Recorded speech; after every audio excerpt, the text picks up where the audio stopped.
Other than action films, I do often enjoy a good old horror film or a good old thriller. Train to Busan does a phenomenal job combining elements from horror, action, and thriller films, which creates a thrill ride full of suspense and horror. Hi, my name is Joel, and I love watching action films. But when I'm not watching an action film, besides documentaries, I love watching thrillers and horror films.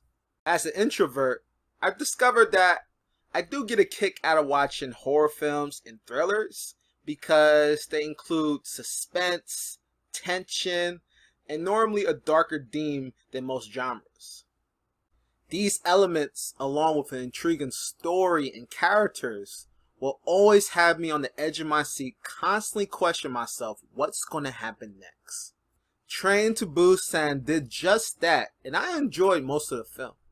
Train to Busan is a South Korean action horror film that is now available on Netflix, and the story is centered around a group of train passengers who's taking a train to Busan, and unfortunately a zombie apocalypse is happening in their country. Now, what's fucked up about the film is, imagine if a zombie apocalypse were to happen. The last place I want to be is on a fucking train. If you have ever rode a train, you will know that a train have limited space to move around.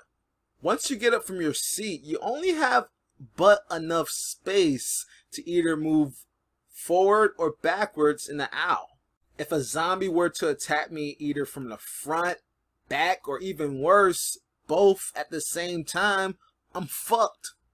You know, it's not like I'm outside in the open where I have enough space to run or even hide from the zombie.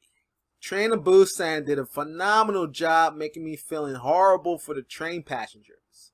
Just imagine riding a train and you're watching live news coverage of a massive zombie apocalypse happening in your area. It's fucking terrifying. Luckily, I wasn't on the train, so it was enjoyable to see how the passengers navigate through this clusterfuck.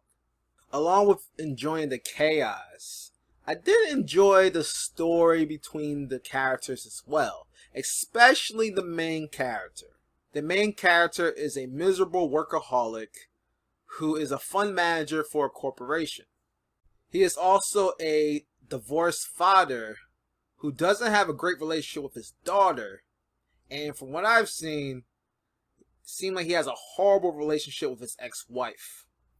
In one of the scenes, his daughter said something to his face along the lines of, "You work too much and you don't care for others, that's why mom left you." Damn. So in the film, you see the main character is taking a train ride with his daughter to drop her off at his ex-wife, and to have a much needed conversation about their relationship and their daughter.